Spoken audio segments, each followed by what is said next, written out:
محمد وبارک وسلم وصلی علیہ الصلاة والسلام علیک یا رسول اللہ وعلی آلک واصحابک یا حبیب اللہ۔ معزز ذی وقار علماء کرام، سامعین نظام اور نور ٹی وی کی سکرین پر محبتوں کے نظاروں سے مستفید ہونے والے خوش نصیب مخاطبین، کئی دنوں کے بعد، ایک طویل مدت کے بعد مثنوی شریف کے حوالے سے پھر آج آپ کی خدمت میں حاضر ہوں، اور دل اور دماغ روحانی کیفیات میں جو لاکھوں اور کروڑوں عشق والوں کی کیفیات بہار بدامہ دماغ و روح میں رقص کیا کرتی تھیں، آج ان کو پھر مبتلا سرور دیکھ رہا ہوں۔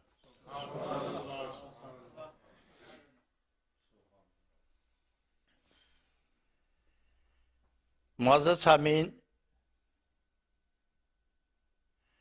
عشق کی دنیا بالکل مختلف دنیا ہے۔ یہ جہان ایک نیا جہان ہے، اور اپنے اوصاف اور اپنے نتائج اور معمولات کے اعتبار سے ایک ایسا جہان ہے کہ جس کے اندر رہتے ہوئے بھی عاشق نہ ہونے والا، عشق کی صفت سے موصوف نہ ہونے والا، اس جہان کے خد و خال سے آگاہ نہیں ہوتا، اس کے لب و لہجہ سے آشنا نہیں ہوتا، اور اس خوبصورت زندگی کے حسن بدامہ کیفیات کو اپنے روح پر وارد نہیں کر سکتا۔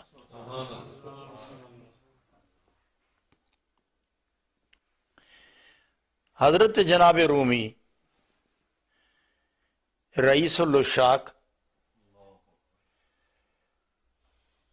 اور طالب و مطلوب کے درمیانی فاصلے کو ہدایت دے کر انہیں جلد قریب لے جانے کے مشاق،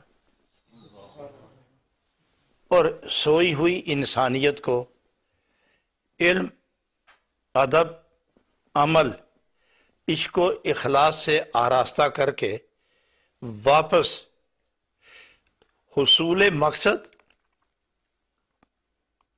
یا منشاء تخلیق کی تحصیل حصول کے لیے جو وہ ترتیب دیتے ہیں اپنے کلام کو، اس سے طالبین کی روحیں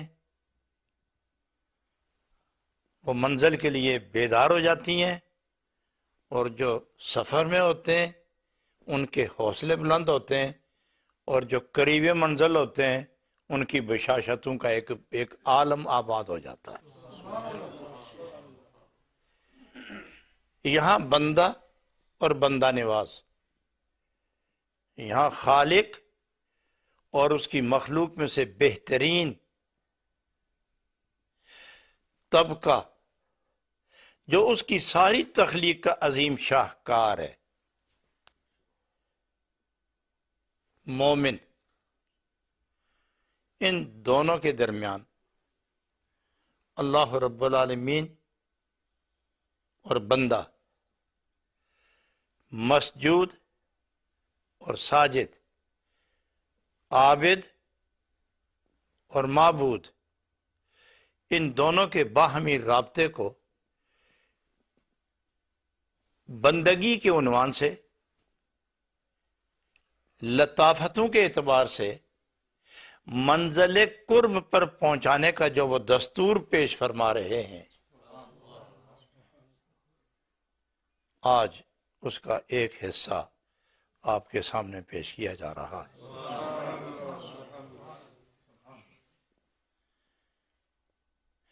اور وہ بڑی خوبصورت بات فرماتے ہیں کہ بندہ اسے جو شعور ملا، جو قوت تمیز ملی، جو دانائی اور آشنائی ملی، جو شکیبائی اور زیبائی ملی، جو کائنات کے تمام معاملات اور اس کے نتائج کا ادراک حاصل کر کے اس نتیجے پر پہنچتا ہے کہ زمین ہو کہ زماں، مکین ہو کہ مکان، کائنات کا کوئی ذرہ ہو، چھوٹی مخلوق ہو یا بڑی،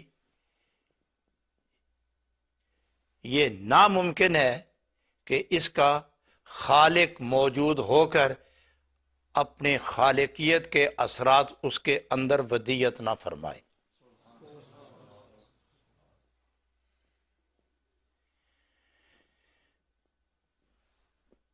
تو وہ فرماتے ہیں کہ وہ لوگ کہ جنہوں نے پتھروں کو مسجود بنایا، جنہوں نے سام کو معبود بنایا، جن کو آتش قدوں کے سامنے سر جھکانے کا موقع ملا، جو سورج چاند کو سجدے کرتے رہے، جو پتھروں کے سامنے سر بسجود ہوئے، ان کی عقل پر کیا مار پڑی، ان کی عقل پر کیا پتھر پڑے؟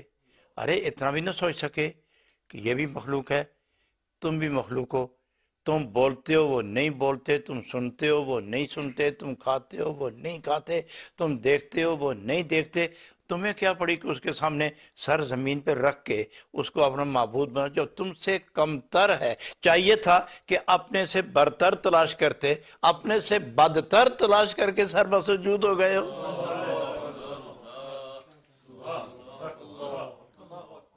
کیا عجب انسان ہیں آپ!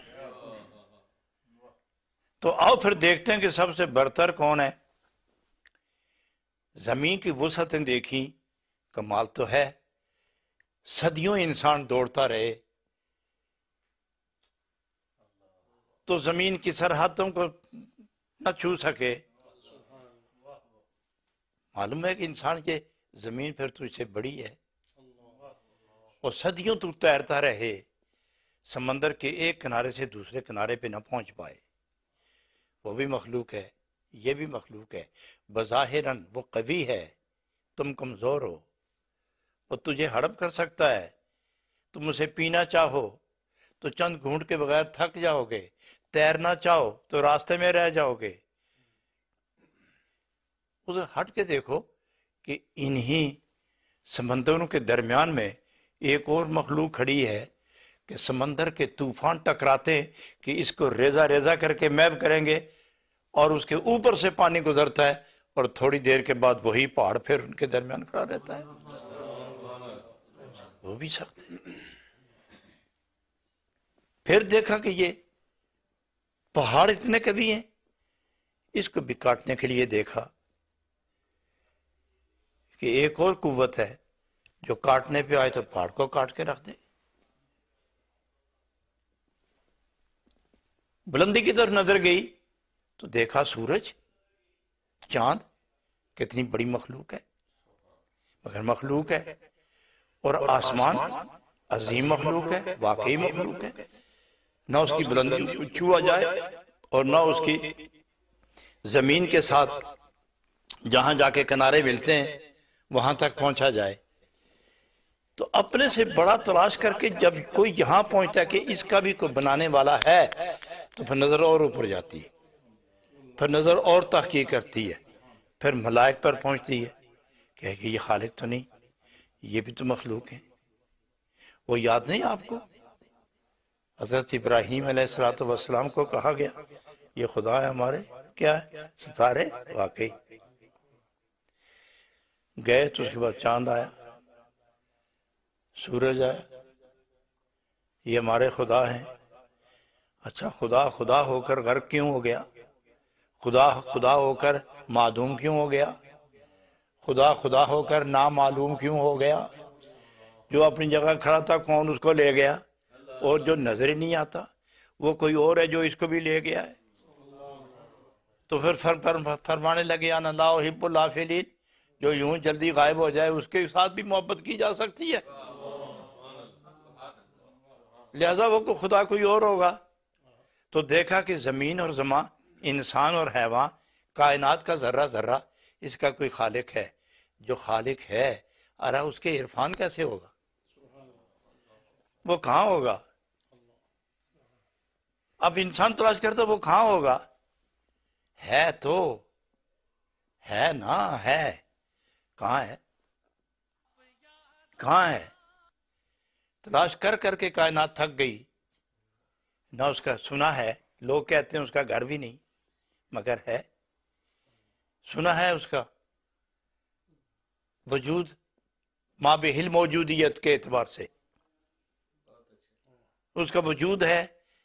اس طرح نہیں کہ ہاتھ پاؤں کان جسم پیٹ ہڈیاں، یعنی جسم وجود ما بہل موجودیت، جس کی وجہ سے یہ کائنات بنی ہے، جس نے کائنات بنائی ہے، وہ ہے کہاں ہے؟ انسان تو چونکہ صاحب عقل ہے، عقل جب تک آدمی منزل پہ نہ پہنچے، وہ تلاش کا سلسلہ، سوالات کا تانا بانا، یہ اس کا ورثہ ہے۔ وہ عقل ہی کیا ہے جہاں جستجو اور تجسس نہیں، جہاں طلب اور تلاش نہیں، جہاں تحقیق نہیں، جہاں جذبہ ادراک نہیں، وہ عقل ہی نہ ہوئی۔ تو پھر عقل تلاش کرتی ہے، پھر اس عقل کو سمجھانے کے لیے پھر سوچا کہ یہ عقل جو مجھے بتاتی ہے یہ بھی تو مخلوق ہے، جس نے اس عقل کو کچھ دیا ہے وہ کوئی اور ہے، وہ کوئی اور ہے۔ تو سارے جھگڑے ختم کرنے کے لیے اللہ رب العالمین نے اپنے پیارے محبوب صلی اللہ علیہ وسلم، جن کو اپنی ذات سے متعارف کرایا، آشنا کروایا، دیدار کروایا، ملاقات کروائی، آگاہ کیا، واقف کیا، آشنا کیا، باہم گفتگو ہوئی، رمز کلام سمجھایا اور ربوبیت کا مقام سمجھایا، اس کے بعد مبعوث فرمایا، تو انہوں نے آ کر بندے اور خدا کے درمیان رابطے کا جو سلسلہ رکھا، اس کی پہلی بنیاد سجدہ رکھا ہے۔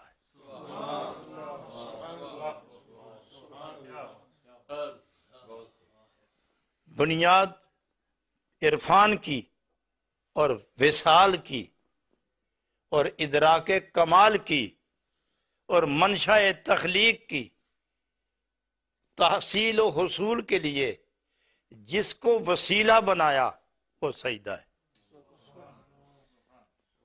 جس کو ذریعہ بنایا وہ سجدہ ہے۔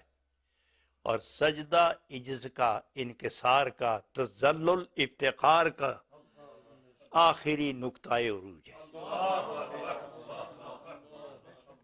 آخری نقطہ عروج ہے۔ یہ بندگی کے مراحل بہت ہیں، قیام ہے، تلاوت ہے، قعود ہے، قیام ہے، رکوع ہے، جلوس ہے، یہ سب مراکز مراحل بندگی ہیں، مگر قیام میں کوئی عجز نہیں، رکوع میں کوئی عجز نہیں، سجدے میں عجز کی انتہا ہے۔ قیام میں عجز نہیں ہے، یہاں آدمی پورے قد و قامت کے ساتھ کھڑا ہے، رکوع میں اس کی حیثیت واضح ہے، لیکن جہاں سارا ہی جسم سمٹ کے سر زمین پہ چلا جائے تو پھر وہ انسان کا شعور، اس کا باطن جو اندر کا انسان ہے، وہ اور عقل کی ساری توانائیاں مل کے کہتے ہیں واقعی وہ ہے جس کے سامنے یہ ساری قوتیں سمٹ کر جھک گئی ہیں، ساری قوتیں سمٹ کر جھک گئی ہیں۔ اس لیے سرکار دو عالم علیہ السلام نے فرمایا کہ یہ محبت، پیار، انکسار اور بندگی کی انتہا ہے سجدہ۔ اس میں انکسار بھی ہے، اس میں محبت کا اظہار بھی ہے، اس میں بندگی کا نکھار بھی ہے، اس میں عابد معبود کے رابطوں کی راز کشائی بھی ہے۔ لہٰذا یہ جس حرکت میں، جس عمل میں اتنی چیزیں جمع ہو جائیں، وہ صرف اس ذات کے لیے ہو سکتی ہے جس ذات سے بڑی کوئی اور ذات ہی نہ ہو، اور وہی خدا ہے، وہی خدا ہے، اسی خدا کے لیے یہ سجدہ ہے، اسی خدا کے لیے یہ وہ سجدہ ہے کہ جو اسی کی شان کے لائق ہے۔ فرمایا ایسی حرکت بھی نہ کی جائے جس میں سجدے کا شبہ وارد ہو، کیوں؟ اس لیے کہ ذات خدا اور توحید کے تقاضے اس میں ذرا بر بھی شاید رب کو پسند نہ آئے تو زندگی اکار چلی جاتی ہے۔ سجدہ معلوم ہوا کہ یہاں جناب رومی رحمت اللہ علیہ کے طلب کے فرمانے لگے، در سجودت کاش رو گردانیے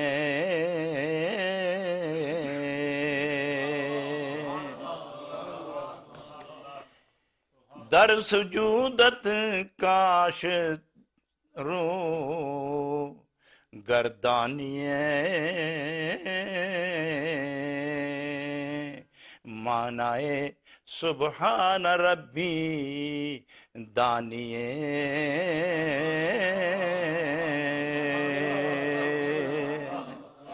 مانائے سبحان ربی دانیے۔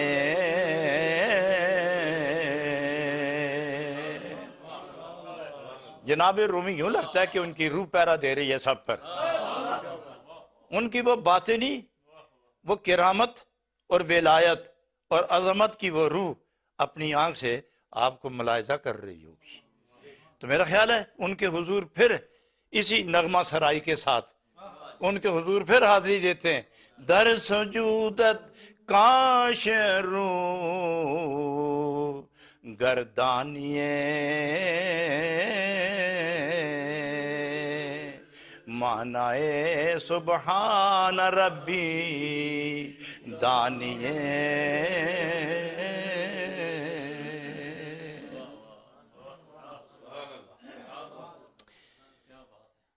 حضور فرماتے ہیں ارے انسان ان بلندیوں پر سے گزرنے والی ہے انسانیت، میں تجھے مخاطب کرتا ہوں کہ تجھے اتنے بڑی ذات سے وابستگی کا موقع ملا، تو میں پوچھتا ہوں کہ جہاں تمہارا سر ہے کیا تمہارا دل بھی ادھر ہی ہے؟ جہاں تمہارا سر ہے اور ذکر کرتے ہو سبحان ربی، فکر بھی ذکر کے ساتھ ہے؟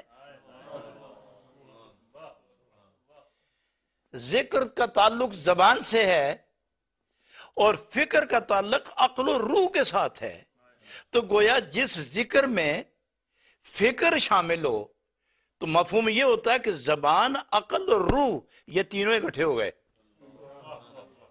اس کو کہتے ہیں الذکر مال فکر، اس کو کہتے ہیں الذکر مال فکر۔ ذکر جس ذات کا ہے وہ مذکور ہے، اور جس مذکور کا تم ذکر کر رہے ہو اب فکر بھی اسی کی چاہیے تاکہ روح بھی وہیں ہو، عقل بھی وہیں ہو، زبان بھی وہیں ہو۔ کھڑے ہو گے تم آنکھ دیکھے گی، آوازیں سنے ہوئے، دائیں بائیں جھانکو گے، سجدے میں کیا دیکھو گے؟ آنکھ کھلی رہے تو پھر بھی وہیں ہے، بند رہے تو پھر بھی وہیں ہے۔ اب آنکھ بھی، کان بھی، جسم بھی، تن بھی، روح بھی، من بھی، بال بال، حال حال، کھال کھال، یہ سارے ایک ہی جگہ جمع ہو گئے۔ تو جب تیرے منہ سے نکلتا ہے سبحان ربی تو خیال بھی ادھر گیا، دماغ بھی ادھر گیا، روح بھی ادھر گئی اور دل بھی ادھر گیا۔ جب ادھر گئے نا تو پھر رابطہ تیرا کبھی این اعتبار ہو گیا کہ میری زبان کا بھی مالک وہ ہے، میرے دل کا بھی مالک وہ ہے، میری روح کا بھی مالک وہ ہے۔ اے مخلوق آج تو اپنے خالق کے دربار میں پہنچ گئی، لہٰذا اس طریقے سے سجدہ کر کہ ادھر خالق ہو ادھر مخلوق، ان دونوں کا رابطہ اتنا کبھی ہو کہ تیرے منہ سے سبحان ربی نکلے ادھر سے پردے اٹھ جائیں۔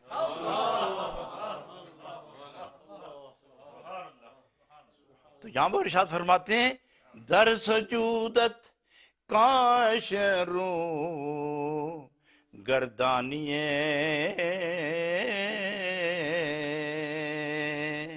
معنی سبحان ربی دانیے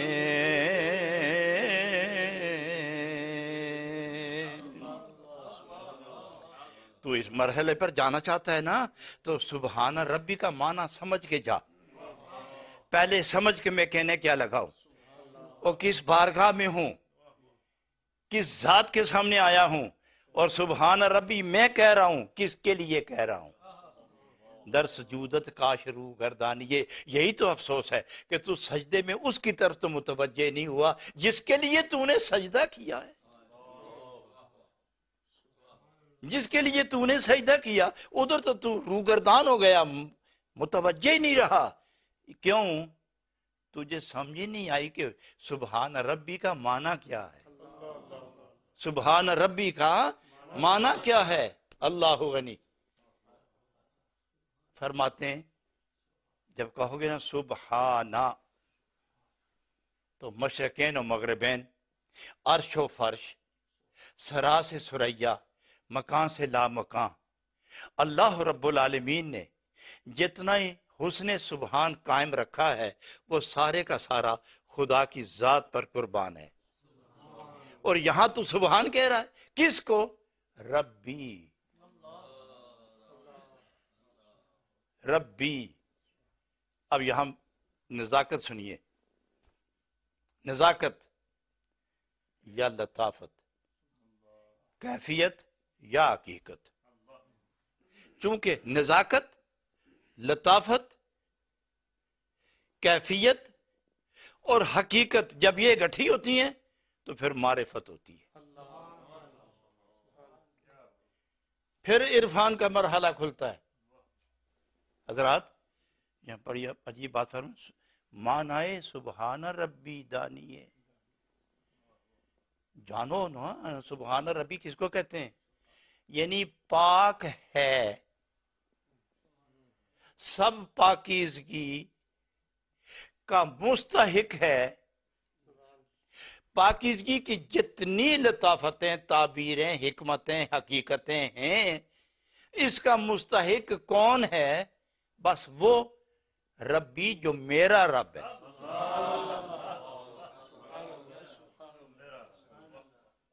ان تمام کیفیات کا مستحق کون ہے؟ جو میرا رب ہے. کیا صرف تیرا رب ہے؟ اس نے تو جب مخلوق اور خالق نے آپس میں جب رابطے بڑھائے تو سب سے پہلے خالق نے مخلوق کو مخاطب فرمایا رب العالمین ہوں میں، رب العالمین. تو اس میں کوئی تخصیص نہیں، کوئی اس میں جدائی نہیں، امتیاز نہیں. رب العالمین، عالمین میں جو ہے. اور تم جو یہ کہتے ہو سبحان ربی، وہ فرمائے رب العالمین، اور تم کہتے ہو ربی. اس میں فرق ہے. تم رب کا بتایا ہوا صیغہ کیوں نہیں پڑھتے؟ تم وہ تعمیم کیوں نہیں کرتے؟ رب سب کا ہے، تم کہتے ہو نہیں بس میرا رب ہے. اس میں تجھے کیا شان نظر آئی؟ تم یہ کیوں نہیں کہتے کہ چونٹی کا بھی رب ہے، ہاتھی کا بھی رب ہے، شیر کا بھی رب ہے، انسان کا بھی رب ہے، فرشتے کا بھی ہے، کائنات کا بھی ہے، موجودات کا بھی ہے، مخلوقات کا بھی ہے، معدنات کا بھی ہے، تحت سرا کا بھی ہے، سرا کا بھی ہے، لوح و قلم کا بھی ہے، عرش و فرش کا ہے، ذرے ذرے کا ہے، ستارے ستارے کا، ساری کائنات جو خدا کے سوا جو مخلوق ہے اس سب کا رب ہے. تو تم سب سے منہ پھر کے کہتے ہو نہیں جی سبحان ربی، وہ تو میرا رب ہے. تم نے کیا تعریف کی؟ ہے تم نے تعریف کیا کی خدا کی؟ تم ایک ہی مربوب ہو، تم ایک کے لیے وہ رب ہے. جب وہ کائنات کا رب ہے تو تم اظہار کیوں نہیں کرتے؟ اور پھر اگر یہی بات ہے تو تم پڑھ کے کیوں آئے ہو الحمدللہ رب العالمین؟ وہاں حمد للرب العالمین ہے، اور یہاں آ کے تم کہتے ہو سبحان ربی. تو میں پوچھتا ہوں کہ الحمدللہ رب العالمین ٹھیک ہے یا سبحان ربی ٹھیک ہے؟ دونوں میں سے ایک کا انتخاب کرو. وہاں تعمیم ہے، یہاں تخصیص ہے. وہاں عمومیت ہے، یہاں خصوصیت ہے. وہاں کائنات ہے اور یہ تنہا ایک ذات ہے. رب سب کائنات کا ہے، تم ایک ذات کے لیے کیوں اس کو وقف کرتے ہو؟ پھر کیوں پڑھا تو نے الحمدللہ رب العالمین اور یہاں سجدے میں آگے کہتے ہو سبحان ربی؟ امتیاز پیدا کرنا ہے، امتیاز پیدا کرنا ہے. کیوں؟ فرمایا جب میں پڑھ رہا تھا الحمدللہ رب العالمین میں مقام غیب پر تھا. جب میں الحمدللہ رب العالمین پڑھ رہا تھا تو میں مقام غیب پر تھا، اور جب سبحان ربی پہ آیا تو میں مقام شہود پر ہوں. جب میں مقام سبحان ربی پہ آیا ہوں تو مقام شہود پہ ہوں. جب مقام غیب ہو تو سب کائنات نظر آتی ہے، چھوٹے بڑے امیر کبیر، گناہ نیکی ثواب، جہنم جنت دوزخ، چھوٹے عورتیں مرد، گناہ نیکی، بازار شہر دریا کوچے صحرا سب نظر آتے ہیں، اور مقام شہود پر صرف ایک ہی ہوتا ہے. مقام شہود پر ایک ہی ہوتا ہے. تو جب وہ ایک ہی ہے تو پھر میں کیوں نہ کہوں سبحان ربی؟ میں کیوں نہ کہوں سبحان ربی؟ اس لیے فرمایا اللہ غنی. کیا لطف ہے. اچھا یہ ربی میرا رب میرا، تو یہ کیوں نے کہا کہ میں بندہ اس کا؟ یہ کیوں نہیں کہا تو نے؟ یہ تو کیوں نہیں کہتا کہ میں بندہ اس کا؟ ٹھیک ہے اس نے عباد کہا ہے، فادخلی فی عبادی، تو ٹھیک ہے، تو یہ کیوں نہیں کہا کہ میں بندہ اس کا؟ تو نے یہ کیوں کہا کہ وہ میرا رب ہے؟ وجہ کیا ہے؟ فرمایا محب جب محبوب کے سامنے جاتا ہے نا تو وہ اپنا ذکر نہیں کرتا، وہ محبوب ہی کا ذکر کرتا ہے. محب جب پردہ اٹھاتا ہے نا دوئی کا اور ملاقات ہوتی ہے بس ہوتا ہے، پھر وہ میں نہیں کہتا، وہ اپنے محبوب کی بات کرتا ہے، اپنے معبود کی بات کرتا ہے، اپنے رب کی بات ہے. وہ میرا رب، چونکہ یہ اب مقام بندگی نہیں رہا، اب یہ مقام عبادت نہیں رہا. میں اس عبادت کے مرحلے سے گزر کے محبت کی صحراؤں کو طے کرتا ہوا اس جگہ پہنچا ہوں جہاں سجدے کی انتہا کے بعد رب دروازے کھول کے غیب کے شہود پہ لا کے اس بندے کو مخاطب کرتا ہے. کیا کہا تو نے؟ میں نے عرض کیا سبحان ربی. تو رب فرماتا ہے پھر دیکھ لبیک عبدی. اٹھا نظر پھر، لبیک عبدی لبیک عبدی. یہاں سبحان ربی، وہاں لبیک عبدی. کیا مقابلہ ہے پیار والے رشتے کے ساتھ کوئی اور رشتہ. تو لہذا فرمایا جو پردہ غیب کے اندر ہو پڑھتے رہو رب العالمین، اور جو شہود پہ پہنچے ہو پڑھو سبحان ربی سبحان ربی سبحان ربی. حضرات گرامی، اس سجدے کے بعد ایک بات اور آگے ہم لے چلتے ہیں آپ کو. کہ سجودم چوں وجودم نا سزا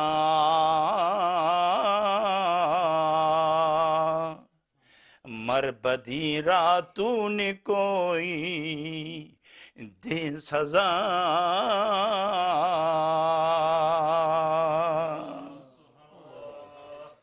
رومی فرماتے ہیں جب اپنی طرف دیکھتے ہیں نا، ہائے یہ جسم، ہائے یہ جسم، ہائے وہ ذات بے مثل، ہائے یہ محدود جسم، ہائے وہ لامحدود ذات، ہائے یہ گناہ کا بھرا ہوا جسم، ہائے وہ لطافتوں کا خالق، ہائے یہ بے نور زندگی، ہائے وہ نور برسانے والے رب کی ذات.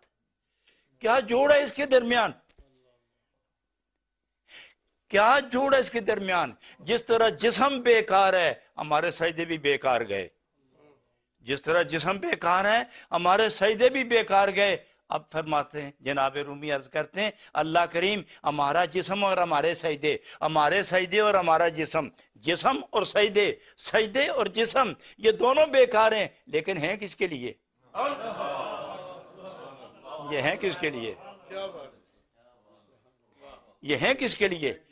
اور اگر کوئی کہہ دے کہ اس کی شان کے لائق سجدہ کرو تو رب کریم تیری شان کی کوئی حد ہو تو پھر وہ ہم سوچیں، تیری شان کی کوئی حد ہو تو ہم سوچیں کہ سجدہ عبادت بندگی اس طرح کی ہونی چاہیے جب تیری ذات کی انتہا ہی نہیں۔ جب ہم تیرے قریب جاتے ہیں تو کروڑ ہزار منزلیں اور آگے ہوتے ہو تم، جب ہم اور آگے جاتے ہیں تو اربوں منزلیں آپ آگے ہوتے ہیں۔ تو جب یہ جسم تجھے پا ہی نہیں سکتا، قریب جا ہی نہیں سکتا، تو پھر ہم کس طرح تیری شان کے لائق بندگی کریں؟ ہاں ایک عرض کرتے ہیں، مر بدیرہ تو نی کوئی دے سزا، ہمارے گناہوں والے جسم اور بیکار سجدوں کو اپنی شان کے لائق بنانا یہ تیرا اپنا کام ہے، یہ ہمارا کام نہیں، یہ تیرا اپنا کام ہے۔ جب یہ تیرا کام ہے تو پھر ہم عرض کرتے ہیں، مر بدیرہ تو نی کوئی دے سزا،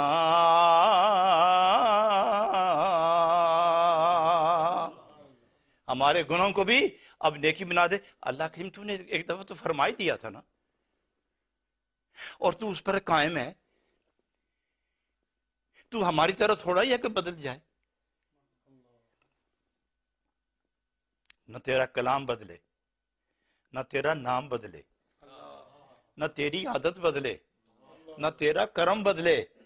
تو نے فرمائی دیا تھا نا کہ یبدل اللہ سیئاتہم حسنات، ایک لوگ ایسے بھی ہوتے ہیں کہ جو جب قریب آتے ہیں تو ہم ان کے گناہوں کو گن گن کر نیکیوں میں تبدیل کر دیتے ہیں۔ اللہ کریم ہم گناہ لے کر آ گئے ہیں لیکن آئے تیرے لیے ہیں، تو وہی خدا ہے، وہی قوت ہے، وہی قدرت ہے، وہی احسان ہے، وہی کرم ہے، وہی تلطف ہے، وہی مہربانی ہے، وہی کرم گستری ہے۔ لہٰذا ہمارے گناہ گنتا جا، نیکیوں میں بدلتا جا۔ جب یہ سارے ہی نکاح، سارے ہی گناہ نیکیوں میں بدل جائیں گے، اس کے بعد جو سجدہ ہوگا وہ عین تیری شان کے لائق ہوگا۔ لہٰذا کہ سجودم چون وجودم نا سزا، مر بدیرہ تو نے کوئی دے سزا۔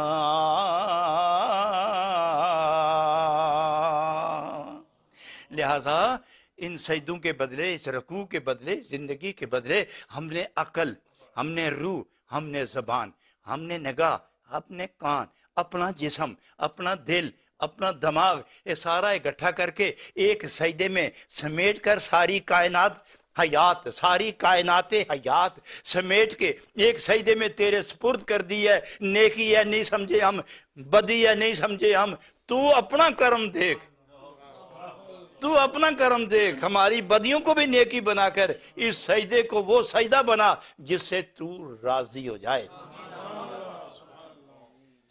حضرات اس مرحلے سے ہم گزرتے ہیں، میں آپ کو ایک اور جگہ لے جانا چاہتا ہوں۔ آپ فرماتے ہیں کہ بندے اب تو کتنا عظیم ہے، تو خدا کی شان کا عجب شاہکار ہے، تو عجب مخلوق ہے۔ مخلوق بھی وہ مخلوق کہ خدا اپنے ہاتھ سے بنوا، اپنی مرضی کے مطابق بنوا کر پھر خود تم سے پیار کرنے لگ جائے۔ صورتیں اس نے خود بانٹی ہیں، رنگ اس نے خود دیے ہیں، مزاج اس نے خود دیے ہیں، تم تراق اس نے خود پیدا کیا ہے، ذوق اس نے خود دیا ہے۔ سب کچھ دینے کے بعد فرشتہ خوبصورت ہے، حور کتنی خوبصورت ہے، پھول کتنے خوبصورت ہیں، عرش کے کنگرے کتنے خوبصورت ہیں، تیرا جبریل کتنا حسین ہے، تیرے میکائل کی حادی نہیں، تیرا اسرافیل اور تیرا اسرائیل ڈیوٹی پہ لگ تو گیا، مگر حسن میں وہ حسن کہ جس کا کوئی تقاضا ہی کوئی کرے تو کیا کر سکے گا۔ ملائک کتنے پاک، ان سب کو تو نے صرف درجہ تخلیق میں رکھنے کے بعد اگر اپنی محبتوں کا تاج کسی سر پہ رکھا تو وہ انسان پر، کسی انسان پر رکھا؟ تو اب جناب رومی فرماتے ہیں کہ اتنے بڑے احسان کے بعد، اتنے بڑے کرم کے بعد تمہیں ہونا کیسا چاہیے؟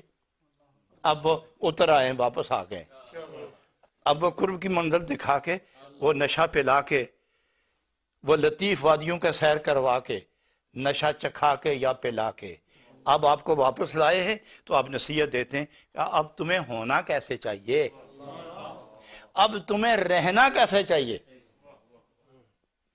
اب زندگی کی انتہا پہ آئے ہیں کہ آخر تک تمہیں کیسا رہنا چاہیے۔ حضرات آپ سنیں گے وجد آ جائے گا آپ کی روح کو۔ وہ ارشاد فرماتے ہیں ایزمی از حلم حق دارد اثر تا نجاست برد گلہا داد بر۔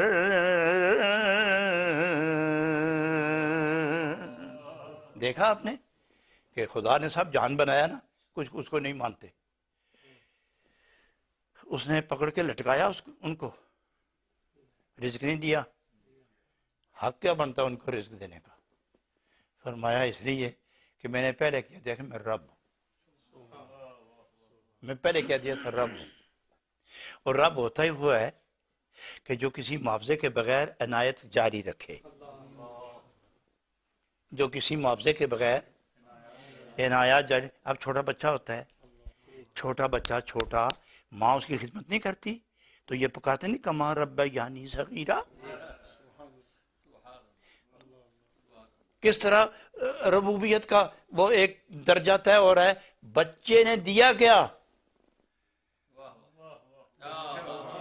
بچہ دے کیا رہا ہے، لیکن چونکہ ماں ہے اس لیے کچھ ملے کہ نہ ملے، کچھ ریٹرن ہے کہ نہیں، میں چونکہ ماں ہوں کما رب یعنی صغیرہ۔ پلاؤ کھلاؤ سلاؤ جگاؤ سینے سے لگاؤ۔ تو فرمایا چونکہ میں بھی رب ہوں، اگر ماں بچے کے ساتھ کر سکتی ہے میں تو خالق ہوں۔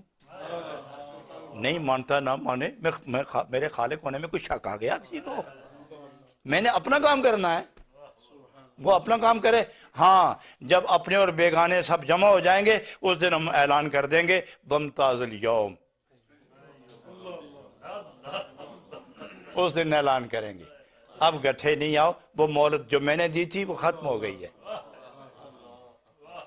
یہ گٹھے رہنے کی جو مہلت دی تھی نا ختم، گٹھے میری بارگاہ میں، یہ گٹھے آنے کی اب کوئی اجازت نہیں، گٹھے رہنے کی اجازت تھی، یہ گٹھے آنے کی اجازت نہیں۔ وامتاز الیوم ایھا المجرمون، نافرمانو جدا ہو جاؤ، جدا ہو جاؤ۔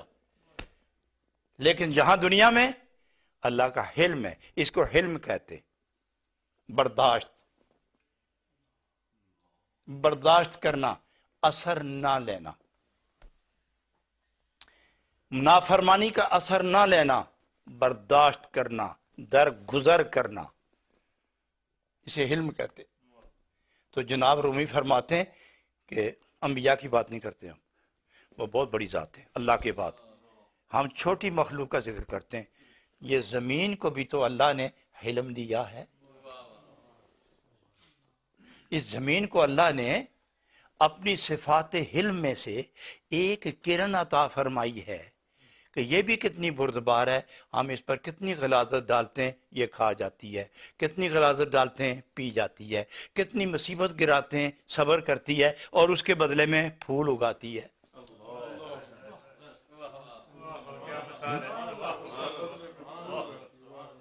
ہم غذا ڈالتے ہیں وہ کھا جاتی ہے اور بدلے میں پھول اگاتی ہے۔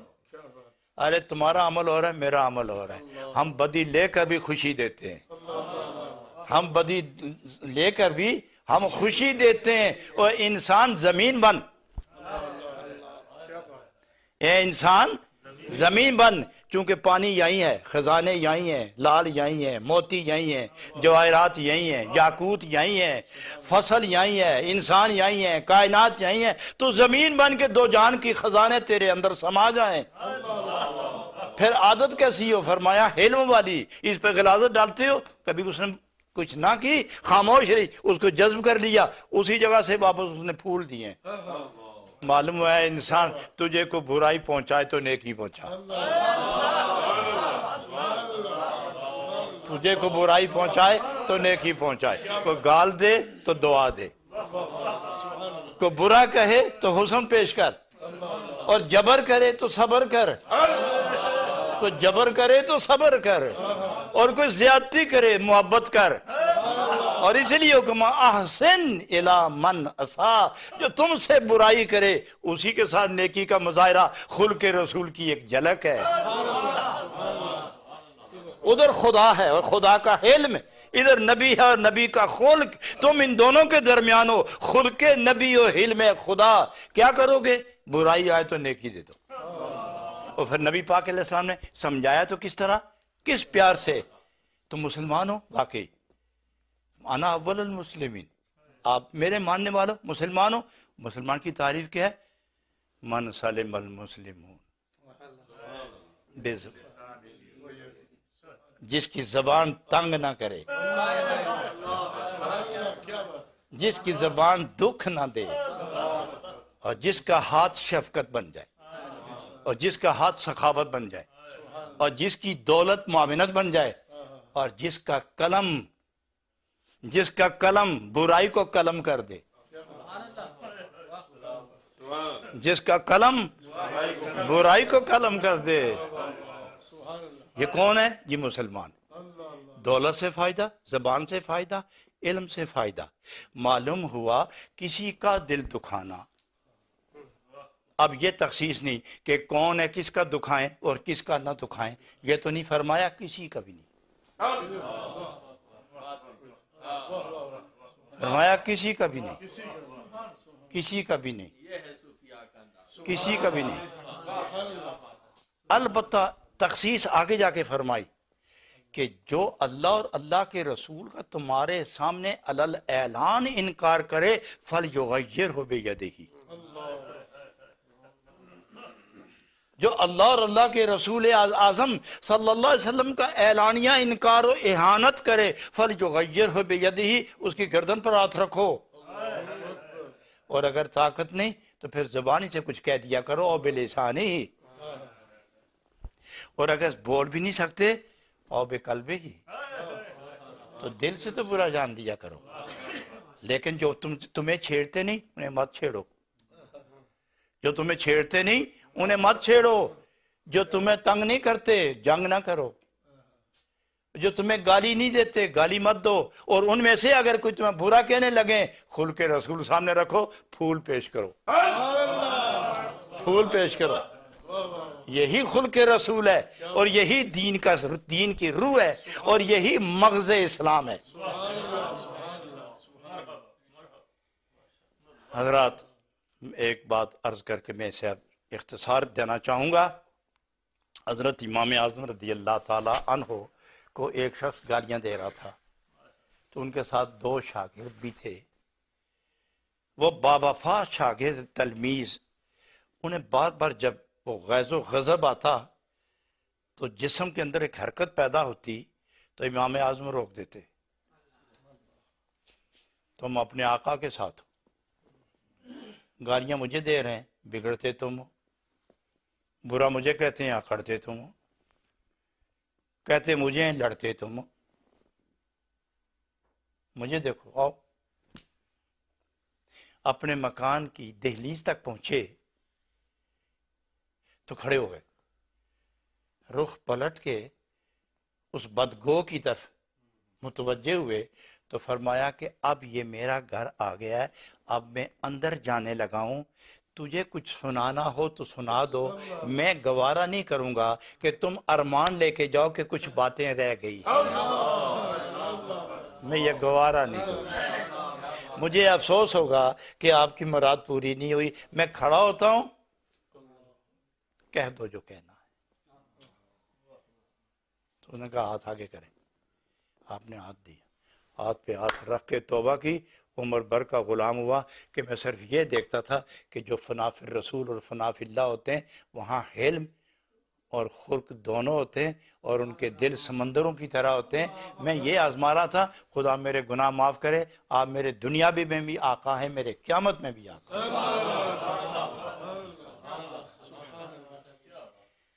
یہی طرز حیات جس کو میسر آئی اسی کو صوفی کہتے ہیں،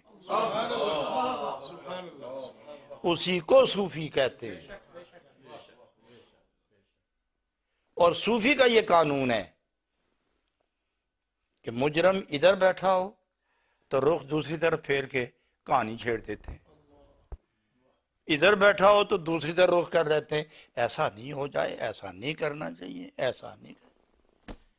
تو وہ جو سنتا ہے وہ پگھلتا رہتا ہے کہ میرا ہی کباڑا ہونے والا ہے۔ اور جب آخر میں دعا ہوتی ہے تو اس کی طرف دیکھتے ہیں تو عرق انفعال، شرمندگی کے پسینے کے قطرے جب اس کی پیشانی پر ہلچل کرتے ہیں تو پتہ لگتا ہے کہ اندر کی دنیا بدل گئی ہے۔ یہ صوفیانہ طرز حیات ہے۔ الحمدللہ کہ آپ سب صوفی لوگ ہیں، کوشش کریں کہ کسی کا دل نہ دکھے۔ بعض شرعی تقاضوں کے تحت کوئی جملہ فقیہانہ طور پر، ناصحانہ طور پر، احادیث کی روشنی میں اور قرآن کے اشارات کی زد میں کوئی جملہ آ جائے اور اس سے کسی کا دل دکھے تو وہ ایک علیحدہ بات ہے، لیکن عمدن کسی کا دل دکھانا یہ اسلام کے مقدس تقاضوں کے خلاف ہے۔ معزز حاضرین، میں ایک بات اور عرض کر کے ختم کروں۔ میرا خیال ہے تھکے تو نہیں ہیں آپ؟ ایک اور خوبصورت بات عرض کرنے لگا ہوں۔ تابا پوشد او پلیدی ہائے ماں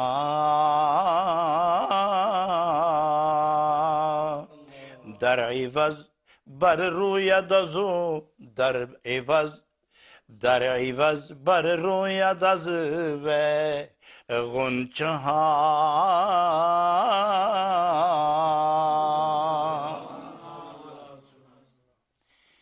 فرماتے ہیں اور مٹی کمال ہے، تو بھی کمال ہے۔ کس طرح تیرے اور ہمارا جوڑ ہے، ادھر بھی مٹی موجود ہے، ادھر بھی مٹی موجود ہے، مگر جو ہماری یہ خرابیاں ہیں جب تمہارے سینے پہ گرتی ہیں اور تم اسے اپنی جنس کی طرف سے پھینکا ہوا مال قبول کر لیتی ہو۔ یہ بات بڑی نازک ہے، غور کریں۔ انسان کے اندر مٹی ہے نا، مٹی کا جوہر ہے نا، تو وہ جب دیکھتی ہے نا کہ یہ گند و غلاظت کس نے پھینکا ادھر، تو جب دیکھتی ہے زمین، اوہو یہ تو میری جنس ہے۔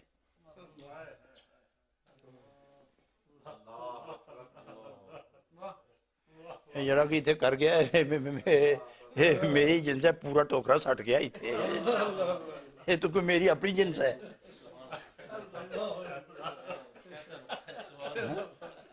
یہ میری جنس ہے، اور ہمیشہ جنس ہی دوسرے کی دشمن، اپنی جنس کی پریشانی کرتی ہے۔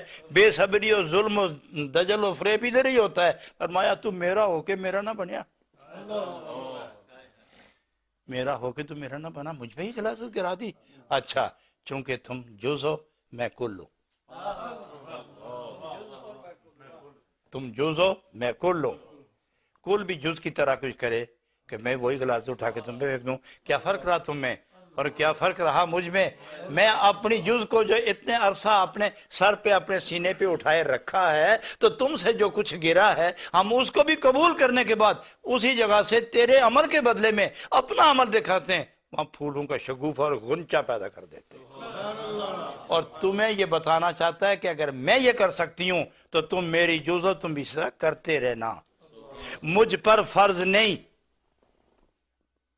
نہ یہ احسان کرنا فرض ہے، نہ مجھ پر قرض ہے، تم پر فرض بھی ہے، تم پر قرض بھی ہے،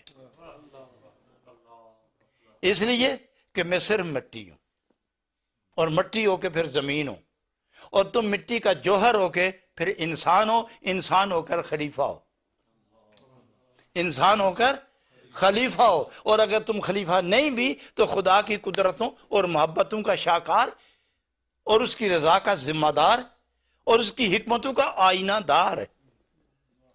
لہذا تجھے کیا کرنا ہے کہ میں ادنا حقیر شے ہو کر میں بدی کے مقابلے میں کیا کر رہی ہوں، اور تجھے کیا کرنا چاہیے، اب تو خود ہی فیصلہ کر۔